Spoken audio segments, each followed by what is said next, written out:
বিসমিল্লাহির রহমানির রহিম।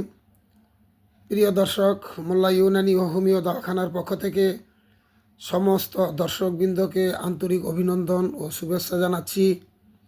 আজকে আমি অত্যন্ত গুরুত্বপূর্ণ একটি ভিডিও নিয়ে আপনাদের সামনে হাজির হয়েছি। ভিডিওটি শুরু থেকে শেষ পর্যন্ত দেখলে এর উপকারিতা আপনারা জানতে পারবেন। আশা করি সবাই ভিডিওটি শুরু থেকে শেষ পর্যন্ত দেখবেন। আজকে আমি যে টপিকস আপনাদের জন্য নিয়েছি সেটা হচ্ছে শারীরিক, মানসিক এবং যৌন দুর্বলতা থেকে রেহাই পাওয়ার জন্য শরীরে ভিটামিন B12, ABC, D এবং K এই সমস্ত ভিটামিনের একটা খাজানা নিয়ে আপনাদের সামনে হাজির হয়েছি। আমরা যারা দুর্বলতার জন্য বিভিন্ন ধরনের অ্যাস্ট্রয়েড ক্যাপসুল ট্যাবলেট এবং বিভিন্ন ধরনের সিরাপ পান করে থাকি, তাদেরকে বলবো যে আজকের এই রেসিপি শুধু 15 দিন আপনি ব্যবহার করুন। 15 দিন পরে আপনি নিজেই বুঝতে পারবেন যে আপনার শরীরে কী পরিমাণ শক্তি আসছে। তো কথা না বাড়িয়ে আমি আপনাদেরকে সঠিক জায়গায় নিয়ে যাচ্ছি। এজন্য আপনাদের শুধু দুইটা জিনিসের প্রয়োজন হবে। একটা হবে খাঁটি গরুর দুধ 1 গ্লাস, আর একটি দেশি ডিম। যদি না পাওয়া যায় তাহলে ফার্মের ডিম হলেও চলবে। তো আপনাদের কি করতে হবে, প্রথমে আপনারা দুধটাকে গরম করে নেবেন। গরম 1 গ্লাস দুধের ভিতরে এই যে ডিম দেখছেন, এই ডিমটাকে ফেটে অর্থাৎ ভেঙে এটার কুসুম এবং সাদা অংশ দুটোটা ঢেলে দিবেন।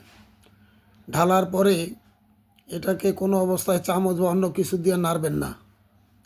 দুধটা যখন হালকা গরম থেকে একটু ঠান্ডার দিকে আসবে তখন আপনি যেন পান করা যায়, আস্তে আস্তে পান করা যায়, এই রকম পজিশনে যখন আসবে তখন এটাকে আস্তে আস্তে পান করে নেবেন ডিম এবং কুসুম সহ।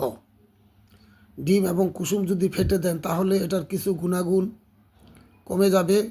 এই জন্য ডিম এবং কুসুম ওই অবস্থাতেই থাকবে যে অবস্থায় আপনি এটাকে ডিমের ভিতরে দুধের ভিতরে রাখলেন। অর্থাৎ দুধের গরমে ডিমের কুসুম পাক হবে, পেকে যাবে।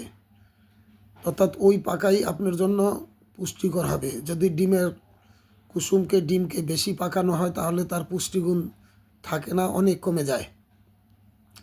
তো যাই হোক, এটা আপনার মিশ্রণ তৈরি হয়ে গেল। এখন আপনি ইচ্ছা করলে সকালে 1 গ্লাস এবং রাত্রে শোয়ার সময় 1 গ্লাস খেতে পারেন।